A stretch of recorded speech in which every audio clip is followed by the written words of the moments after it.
Hello everyone, my name is Deepak Makan and I am teaching you SST and class 10 chapter 1st power sharing. That is from your book Politics. So now chapter 9 is power sharing, and power sharing is this definition will give us about the distribution of power among the people. Generally we know about power sharing, that distribution of power and distribution of rights, equal rights, all that things. Clear?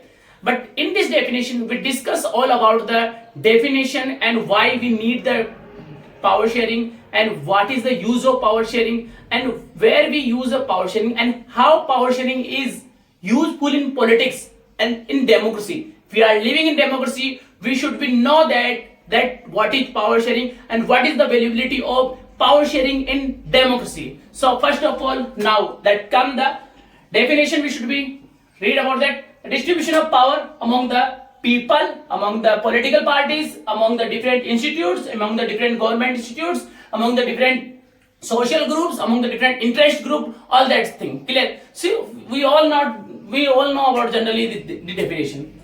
Now discuss the definition of democracy. Why we discussing the definition of democracy? Because democracy is, we are living in the democratic country, or we are discussing about the democratic country, or we are discussing about the power sharing, that power sharing is necessary, how power sharing is necessary in democracy. That is why we are studying in this chapter democracy. So democracy is a form of government in which ruler elected by people. What is ruler elected by people? This definition is giving us that constitution and people have given a power to elect their representative. It means people have a right, people have a power that they can elect their representative. This is showing the power sharing. It means if you are living in democracy, if you are surviving the democracy, if you want to survive the democracy, then you need to share the power among the people. Clear? Now I think you have cleared the definition of democracy and power sharing, all that thing. Clear? Now furthermore, that we have given the case study of Belgium. In this case study of Belgium, we explain the why power sharing is necessary in politics. Clear? And how it is necessary for the political parties, for the accommodation, for the administration, and for the political survival of the country. Clear? So now furthermore that let's start the Belgium story. In Belgium story, furthermore about the Belgium story, first of all we know about geography of the Belgium. The Belgium is a small European country. Clear? And the neighboring countries are the Netherlands, France, Luxembourg and Germany. Luxembourg, Germany and the France, they are sharing the boundaries with Belgium. Clear? And population about half of the Haryana, approx 1 crore. Clear? So now furthermore that topic is that ethnic composition of Belgium. Most of the time you will see the question that ethnic composition. What is ethnic composition? So first of all, we should know about the ethnic composition. What is the meaning of ethnic composition? The ethnic composition means diverse people live together in particular geographical area. If you know ethnic composition, then you will be discussed, and then you will write the answer about the other further ethnic composition. Clear? The ethnic composition I think you have got it. The diverse people live together. That is the ethnic composition of Belgium. Now, first of all, they are actually Belgium is divided on the basis of languages. Clear? The languages basis divided, just like our country, the India, are divided on the basis of religions most of the time. But in that case, Belgium is divided on the basis of languages. Just like they speak different languages in this country. Dutch speaking people are live also, and the French speaking people, German speaking people. So most of them, majority of population are the Dutch speaking people, and they are 59%, and they live in Wallonia region. Clear?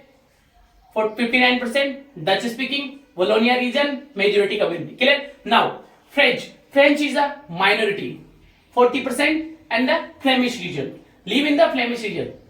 Clear? And the other one is that German speaking is the only 1%, they live in all over the country. Clear? Beta, just recall that Dutch, like a Hindu majority of the population in our country, they are 59%, live in Wallonia region. Clear?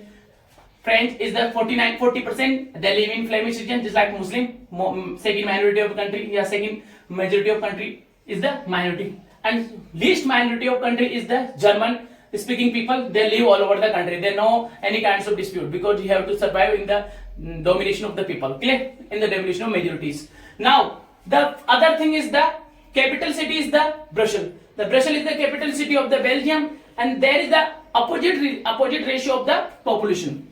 There is a 20% is the Dutch speaking people. There is the minority of Dutch, and the French speaking is the 80% majority of French. Now you can see that majority of Dutch in rural areas, in countryside, and all over the country, and majority of French in only Brussels in capital.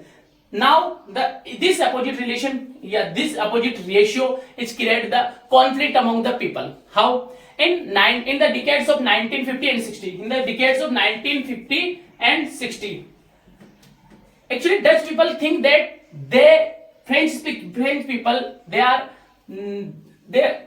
exploited us, and due to the French speaking people, actually French speaking people are the well educated and well economically, socially good background, and they are more developed than the Dutch speaking people. The Dutch think that our development is later due to the French speaking people, and that's why they try to resent them, they try to suppress them, they try to execute them. All the different methods they are used for the resented and suppress the people of French, and this lead to the conflict among the peoples of the country and different countries, different communities.